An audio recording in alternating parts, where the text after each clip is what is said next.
లూకా సువార్త 6వ అధ్యాయం 47 నుంచి చదువుతున్నాను.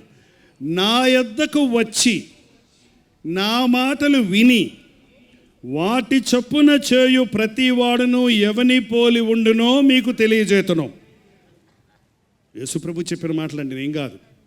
నా యొద్దకు వచ్చి నా మాటలు విని వాటి చొప్పున చేయు ప్రతి వాడును ఎవని పోలి ఉండునో మీకు తెలియజేతును. వాడు ఇల్లు కట్టవలనని ఉండి లోతుగా తవ్వి బండ మీద పునాది వేసిన వానిని పోలి ఉండును. వరద వచ్చి ప్రవాహము ఆ ఇంటి మీద వడిగా కొట్టినను అది బాగుగా కట్టబడినందున దాని కదిలింపలేక పోయెను. యేసు ప్రభు చేసిన ప్రసంగాలను మూలంగానే ఆయన పరిశుద్ధాత్మ ద్వారా రాయించిన పరిశుద్ధ గ్రంథాన్ని ఆధారంగా చేసుకుని ఈనాటి బోధకులమైన మేము బోధిస్తూ ఉన్నాం. కొన్ని మాటలు నేరుగా యేసయ్య చెప్పిన మాటలు, ఆయన నోటి నుండి వచ్చిన మాటలు ఆనాటి శిష్యులు పరిశుద్ధాత్మ ప్రేరేపణ వలన ఉన్నది ఉన్నట్టుగా రాసి పెట్టారు. ఆ రాసి పెట్టిన ఆయన ప్రసంగాల్లోని, ఆయన ప్రసంగం అంటే రిఫరెన్స్ చెప్పి ఒక గంట దంచటం కాదు, కానీ ఆయన ఉపమానాలతో ప్రసంగించేవాడు. ప్రతివాని హృదయము తీరునట్లుగా హృదయ రహస్యాలు ఎరిగిన దేవుడు ప్రతి వారి యొక్క సమస్యలకు, ప్రతి వారి యొక్క బాధలకు పరిష్కారము దొరికినట్లుగా పరలోకపు విషయాలను భూలోకంలో ఉన్న మానవులమైన మనకు అర్థమవునట్లుగా చాలా చిన్న చిన్న ఉదాహరణలు తీసుకొని వివరించేవాడు. ఇక్కడ పునాది వేసి కట్టిన ఒక ఇంటిని, పునాది వేయకుండా కట్టిన ఒక ఇంటిని ఉదాహరణగా తీసుకొని దేవుడు తన మాటలు మనకు తెలియజేస్తూ ఉన్నాడు. ఏమంటున్నాడు? నా యొద్దకు వచ్చి నా మాటలు విని వాటి ప్రకారముగా చేయువాడు ఇలా ఉంటాడు. మరండి, ఈ రోజున మనందరం దేవుని మాటలు వినాలని వచ్చాం. మీరు అనుకుంటారేమో, ఒకవేళ మీరు చెప్పాలని వచ్చారు కదండి, మేము వినాలని వచ్చామని. కాదు కాదు కాదు. మీకు చెప్పే మాటలు నేను దేవుడి దగ్గర వినాలి, నేను చెప్పే మాటలు నా బ్రతుకులో నేను అనుసరించాలి. అదే నిజమైన క్రైస్తవ సేవ. వారు చెప్పుదురే కానీ చేయురు అన్నది ఆనాటి పరిచయుల భక్తి. చెప్పినది చెప్పినట్టు చేయటం యేసుక్రీస్తు నేర్పించింది. మాటలు అందరూ వింటున్నారండి, దేవుని వాక్యాన్ని. దేవుని మాటలు టీవీలో ఇస్తున్నప్పుడు చాలామంది వింటున్నారు.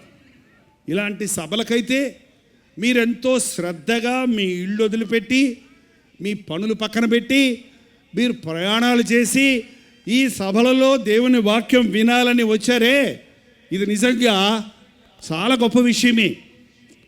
మరి అందరూ వింటున్నాం, కానీ ఎంతమందిని విన్న దాని ప్రకారంగా నడుచుకుంటున్నాం, విన్న దానిని హృదయంలో భద్రపరుచుకుంటున్నాం?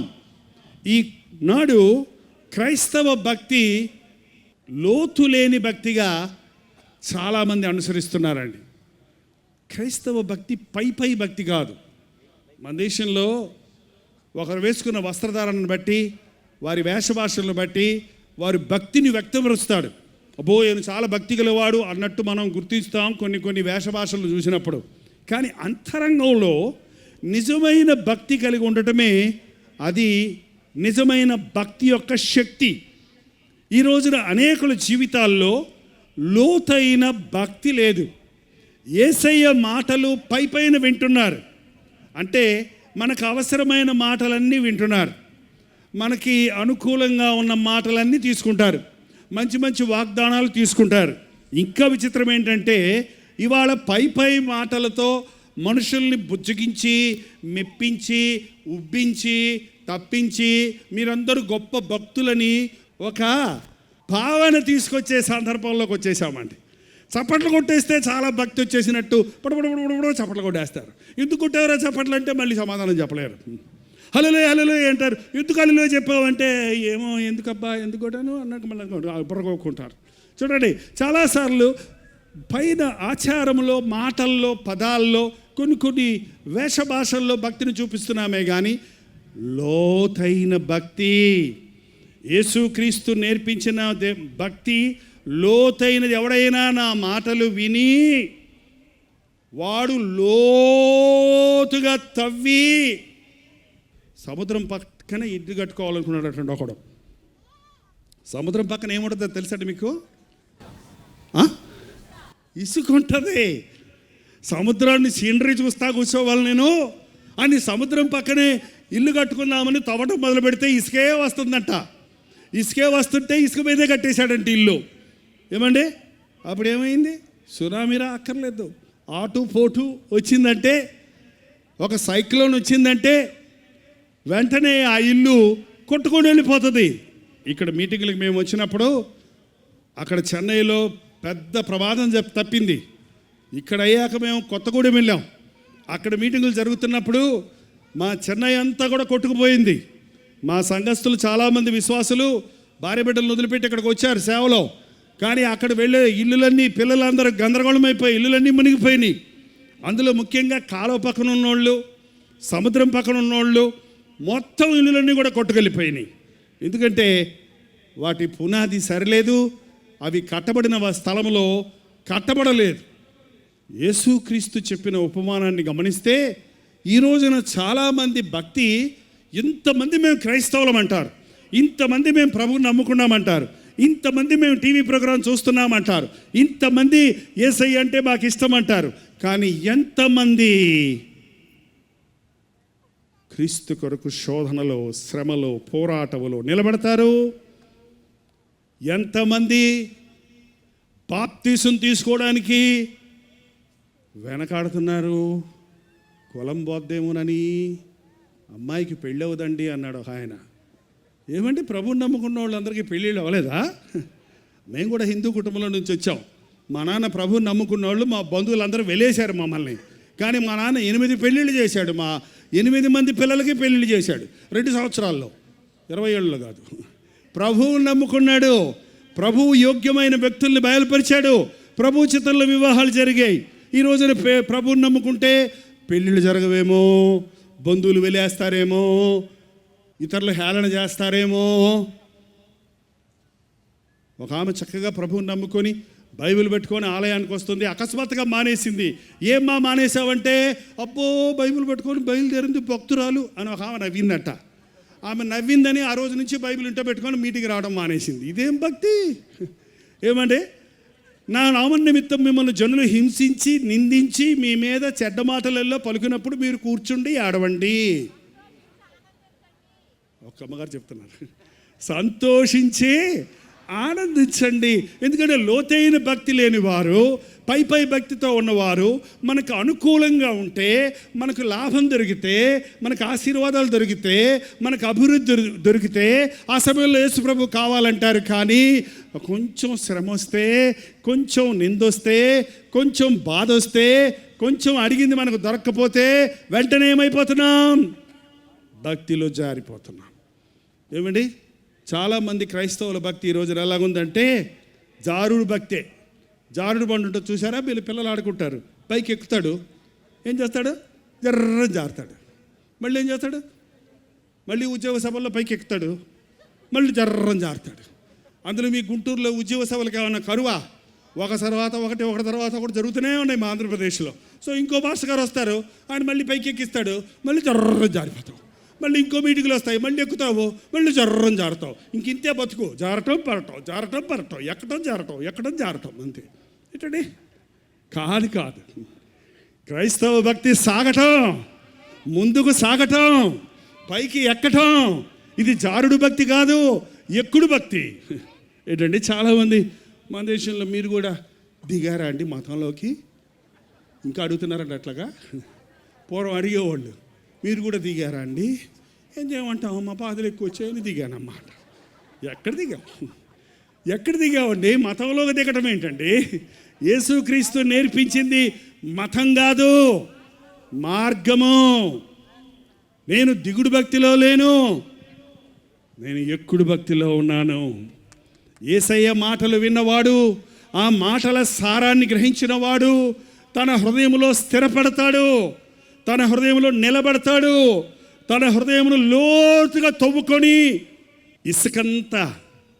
ఇసుక అనేది ఎప్పుడు కొనండి, ఇసుక ఒక షేప్ లేదు, ఒక రూపం లేదు షేప్ ఇసుక్కి.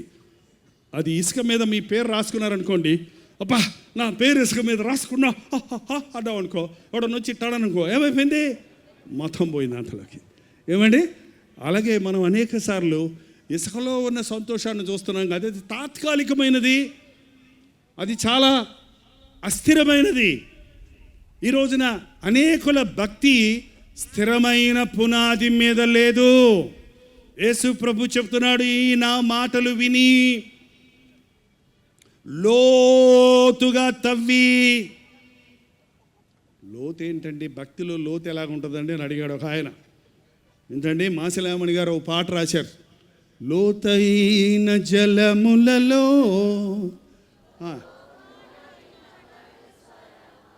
ఎక్కడంటది? లోతుకు వెళ్ళాలి. ఒకసారి యేసు ప్రభు సముద్ర తీరానికి వెళ్ళినప్పుడు అక్కడ 2 దోణులు చూశాడు. ఒకటి యోహాన్ది, ఒకటి పేతురుది. ఆ పేతురు అప్పుడు దాకా రాత్రంతా వల వేసి తీసి ఒకటి కూడా పడక విసిగిపోయి ఆ వలలు కడుక్కుంటున్నారు. అందులో ఏంటది, వలలు చేపలు పడలేదు, కానీ ఆ నీసు, ఆ పీచు, పనికిరాని నీళ్ళల్లో ఉండేటువంటి ఆ చేపలు కాకుండా పురుగులు లాంటివి అవన్నీ పడ్డాయి. అది కడుక్కుంటున్నాడు. ఎందుకంటే చేపలు పట్టేవారు ప్రతిసారి చేపలు పడతాం అయిపోయిన తర్వాత వల కడిగేస్తారు. కడగకుండా వేసారనుకోండి, ఏమవుతుందో తెలుసా మీకు? ఆ నీసు వాసనకి చేపలు నన్ను వలేస్తున్నాడు అని చెప్పి పారిపోతాయి. అందుకని కడిగేస్తాడు.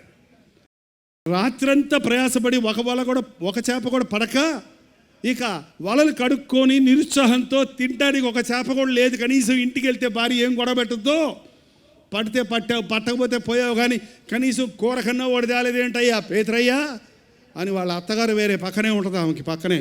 ఏంటండి, మంచి వంట వండి పెట్టే అత్తగారు. పేతురు అత్తగారి ఇల్లు మొన్న మేము ఇశ్రాయేల్ దేశం వెళ్ళినప్పుడు చూసాం. ఆ పేతురు ఇంటిలో యేసు ప్రభు ఉండేవాడు అన్నప్పుడు ఆ ఇల్లు చూస్తే నాకు ఆశ్చర్యం వేసింది.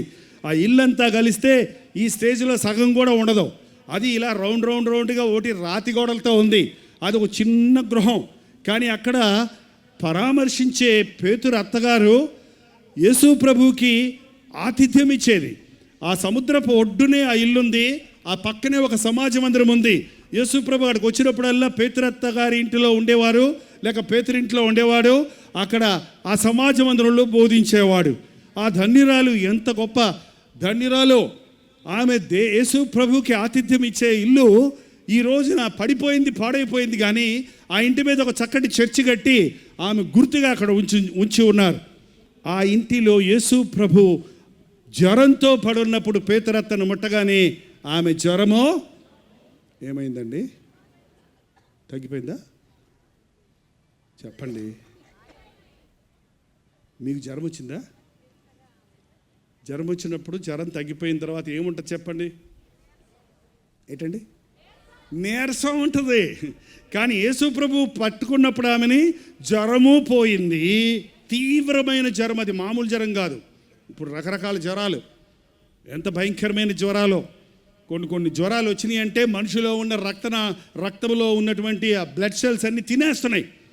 అవి భయంకరమైన విపత్తులో ప్రాణాపాయాన్ని కలుగు చేసే జ్వరాలు. మరి ఆ రోజుల్లో ఎలాంటి జ్వరాలు ఉన్నాయో, విష జ్వరాలు. అలాంటి జ్వరంతో ఉన్న ఆమెను ప్రభువు ముట్టగానే జ్వరము ఆమె విడిచెను. ఆమె లేచి ఉపచారము, నీరసం కూడా పోయింది. వెంటనే ఉపచారం చేసింది. పేతురు అత్తగారు, పేతురు భార్య గురించి బైబిల్లో ఎక్కడ రాయబడలేదు, కానీ తప్పకుండా జగడమాడే స్త్రీ ఉంటే ఆమె పేరు కూడా రాసి, ఆమె జగడాల విషయం కూడా రాసి ఉండేవారు. ఆమె అనుకోగలిగినదిగా వెనుకుండి పేతురుకు ఊతనిచ్చేదిగా ఉందన్నట్టుగా ఆమె అత్తగారిని బట్టే, అంటే ఆమె తల్లిని బట్టే మనకు తెలుస్తూ ఉంది. పేతురు విసిగిపోయాడు జీవితంలో. ఆ రాత్రి ముఖ్యంగా ఒక్క చేప కూడా పడలేదు. విసిగిపోయాడు, వలకడుక్కుంటున్నాడు. ప్రభు ఆ సమయానికి వచ్చి పేతురును చూచి, ఈ ఓడలో నన్ను కూర్చొనిస్తావా అని అడిగితే మరి ఎట్టాగా ఒప్పుకున్నాడో లేకపోతే ఇసుక్కుంటూ ఒప్పుకున్నాడు, కానీ మొత్తానికి ఓకే అన్నాడు. సరే ప్రభు అన్నాడు. ప్రభు ఆ ఓడలో కూర్చొని, ఆ దోణిలో కూర్చొని ఆ సముద్ర పొట్టున చేరిన జనసమూహానికి ఆయన ప్రసంగించడం మొదలుపెట్టాడు. ఆయన ప్రసంగించడం ముగించిన తర్వాత ఏం చేశాడో తెలుసండి? లూకాసు వార్త 5వ అధ్యాయము 4వ వచనం. ఆయన బోధించుట చాలించిన తరువాత నీవు దోణెను లోతునకు నడిపించి చేపలు పట్టుటకు మీ వలలు వేయుడని సీమోనుతో చెప్పగా, ఆయన బోధించుట చాలించిన తరువాత దోణెను లోతుకు నడిపించు. బోధ విన్న తర్వాత అండి మనం లోతుకు వెళ్ళాలి, లోతైన భక్తిలోనికి వెళ్ళాలి. బోధ విన్నంటనే, ప్రసంగం విన్నంటనే, మీటింగ్ అయిపోయిన వెంటనే, ఆమె నన్నంటనే మనం లేచి వెళ్ళిపోతున్నాం. టీవీ కార్యక్రమాల్లో దేవుని వాక్యం విన్నాక అడ్రస్ చెప్పిన తర్వాత మీరు ఏం చేస్తారో నాకు తెలియదు, కానీ టీవీ ఆఫ్ చేసి ప్రార్థన చేస్తారో లేకపోతే సీరియల్ అయిపోతుందమ్మా తొందరగా పెట్టంటారో, లేకపోతే డిస్కవరీ ఛానల్లో చూద్దాం ఏమేమి ఉన్నాయో లోకంలోనే అంటారో. మీరు విన్న వాక్యం అంతా ఎక్కడికో వెళ్ళిపోద్ది. విన్న వాక్యం మీ హృదయంలో నిలవదు, అది మొలవదు, అది లోతుకు చేరదు. కాబట్టి ఎన్నిసార్లు దేవుని వాక్యం టీవీలో విన్నా క్రియ జరగటం లేదు, బ్రతుకు మారటం లేదు, సంపూర్ణ ఆశీర్వాదాలు దొరకటం లేదు, తాత్కాలికమైన ఉపశమనం ఉంటుంది. కొంతమంది నాకు రాస్తుంటారు, అయ్యగారండి వాక్యం ఉన్నంతసేపు హాయిగా ఉంటుందండి, వాక్యం అయిపోయినండి మళ్ళీ ఏడిపోయానండి నా బతుకు అంటాడు. అదేంది? వాక్యం వింటున్నంతసేపు నాకు బాగుంటుంది, వాక్యం అయిపోయిన తర్వాత నేను మామూలే అంటే వాక్యం ఎక్కడికి వెళ్ళలేదన్నమాట, హృదయంలోనికి వెళ్ళలేదు. ఆ భక్తి వలన ప్రయోజనం లేదండి. పేతురు బోధ వినిన తర్వాత, ఎందుకంటే దేవుని మాట వింటున్నప్పుడు అండి మనకు విశ్వాసం కలుగుద్ది. వినుట వలన ఏమొస్తుంది? విశ్వాసం వస్తుంది. ఏ మాట వినటం వల్ల? ఏది పడితే అది వినటం కాదు. క్రీస్తు యేసుని గురించి నా మాట వినటం వలన మనకు విశ్వాసం కలుగుతుంది. కాబట్టి పేతురుడు వాక్యము విన్నాక ఏం చెప్తున్నాడంటే, ప్రభు లోతుకు నడిపించి వల వెయ్యి అన్నాడు. పేతురు అన్నాడు, అయ్యా రాత్రంతా ప్రయాసపడ్డామండి, మాకేమీ దొరకలేదు. అయితే ఏమన్నాడు తెలుసా? అయినను నీ మాట చొప్పున వేస్తున్నాను అన్నాడు. చూడండి, మన జీవితాల్లో కూడా జీవితం అంతా ప్రయాసపడినా సంపాదించుకోలేనివి ఎన్నో ఉన్నాయి. అవునా కాదా చెప్పండి? చెప్పలేదండి. ఇప్పటిదాకా కష్టపడ్డావు, ఇంకా నీవు దొరకలేదు నీకు అనుకున్నది. అవునా కాదా? ఒకటైనా ఉందా లేదా కనీసం? ఏంటండి కాదా? ఇల్లు కట్టుకోవాలని ఆశండి, ఇల్లు కట్టుకోవాలని ఆశండి, ఇల్లు కట్టుకోవాలని ఆశండి. కట్టిన ఇల్లు అమ్మేశామండి, సగం కట్టి మానేశామండి, కట్టి మోసపోయామండి అని ఎంతోమంది చెప్తుంటారు. ఇది నాకు ఇక నాకు రాసి లేదు అని వదిలేశామండి, ఈ బిజినెస్ చేశామండి, ఆ బిజినెస్ చేశామండి, మాకు ప్రయోజనం లేదండి, నాకు చక్కటి కుమారుడు పుట్టాలని ఎన్నో జపతపాలు చేశామండి, ఎన్నోసార్లు యేసయ్యకు ప్రార్థన చేశామండి, ఎంతోమంది పాస్టర్ గారులకు కానుకలు పంపించి ప్రార్థన చేయించుకున్నామండి, అయినా పుట్టలేదండి. ఏంటండి ఉన్నాయా? పాస్టర్ గారు ప్రార్థన చేస్తే బిడ్డలు పుట్టరండి. మీరు ప్రార్థన చేయాలి, మీరు ప్రార్థన చేయాలి. నీ విశ్వాసము నిన్ను స్వస్థపరిచిందన్నాడు యేసు ప్రభు. నీ విశ్వాసము, నీవు దేవుని యందు లోతైన విశ్వాసం కలిగి ఉండి నీవు దేవుణ్ణి అడిగితే, ఇంతకు ముందు అన్నాడు దొరకలేదేమో, అది గర్భఫలం కావచ్చు, అది గృహ నిర్మాణం కావచ్చు, అదొక ఉద్యోగం కావచ్చు, అదొక వ్యాపారం కావచ్చు, అదొక వివాహం కావచ్చు. చాలామంది ఈ రోజుల్లో అబ్బాయికి పెళ్ళి అవ్వలేదండి, అబ్బాయికి పెళ్ళి అవ్వలేదండి, అమ్మాయికి పెళ్ళి అవ్వలేదండి, అమ్మాయికి పెళ్ళి అవ్వలేదు. చాలామంది అమ్మాయిలకి పెళ్ళి అవ్వలేదని అంటాం, పూర్వకాలం విన్నాం. ఇప్పుడు అబ్బాయిలకి పెళ్ళి అవ్వట్లేదు. మీకు తెలుసా సంగతి ఏంటండి? ఎందుకంటే అమ్మాయిలందరూ అబ్బాయిల కంటే ఎక్కువ చదివేసుకుంటున్నారట. అందుకని ఎక్కువ చదువుకున్న అమ్మాయి తక్కువ చదువుకున్న అబ్బాయిని ఎడ చేస్తారని చెప్పేసి ఆగిపోతున్నాయి అంట. ఎక్కువ చదువుకున్న అమ్మాయికి ఎక్కువ చదువుకున్న అబ్బాయిని, తక్కువ చదువుకున్న అమ్మాయినికి ఎక్కువ చదువుకున్న అబ్బాయిని దేవుడు ఎవరిని ఎక్కడ పెట్టాడో తెలీదు. నీవు విశ్వాసముతో అడిగితే, దేవుని వాక్యమునందు విశ్వాసం ఉంచితే, దయచేసి మళ్ళీ చెప్తున్నాను, మీరు విశ్వసించవలసింది పాస్టర్లను కాదు, ప్రభు అయిన యేసుక్రీస్తుని. మేము పరిచారకులం, ప్రభు దగ్గరకు మిమ్మల్ని నడిపించేవారిమి, మీ పక్షంలో వాదాడేవారిమి, లేక విజ్ఞాపన చేసేవారిమి, మీకు సహకరిస్తాము, మీకు దేవుని మార్గాన్ని చూపిస్తాము. కానీ నడవలసింది ఎవరో? మీరు నడవండి పాస్టర్ గారా. నువ్వే నడవాలి. ఏంటండి, నీకోసం అమ్మ నీకు కావాల్సినవన్నీ వండి పెట్టుద్ది. వండి పెట్టాక తినాల్సింది ఎవరో? నువ్వే తినా మమ్మీ అంటే. మమ్మీ తింటే నీకు స్ట్రెంత్ వస్తుందా? నీ తిండి నువ్వే తినాలి కదండి. నీ ఆకలి తీరాలంటే నువ్వే తినాలి. యేసుక్రీస్తు భక్తి ఎవరి మట్టుకు వారు అనుభవపూర్వకంగా పొందవలసిందేనండి. వాక్య ప్రకటన ద్వారా యేసయ్య శక్తి, ఆయనలో ఉన్న ఆశీర్వాదం, ఆయన ఇచ్చేటువంటి జవాబులు, ఆయనలో ఉన్న సమృద్ధి మీకు తెలియజేయబడుతుంది.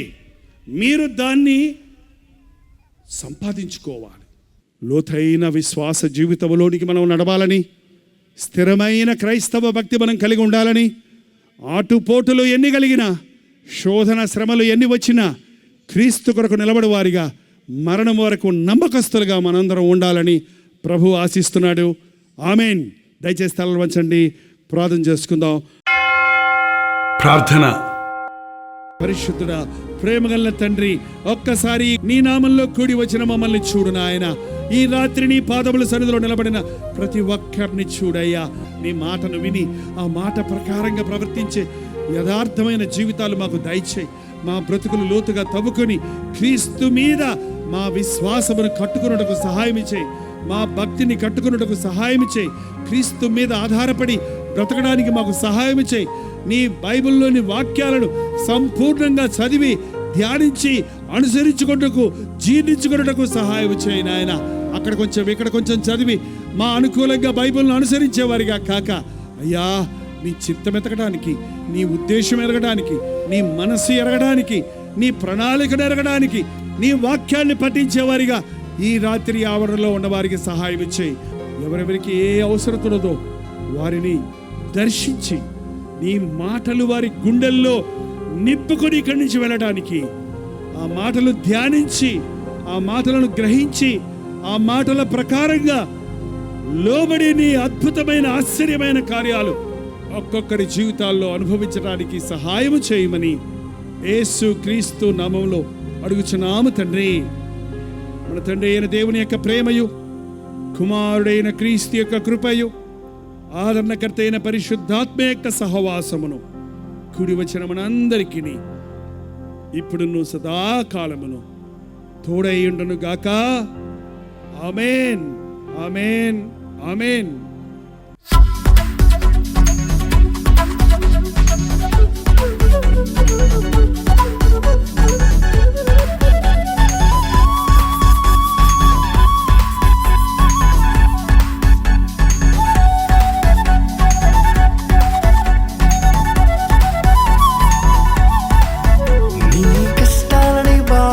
శ్రమలన్నీ తీర్చే అనాథుడు యేసే.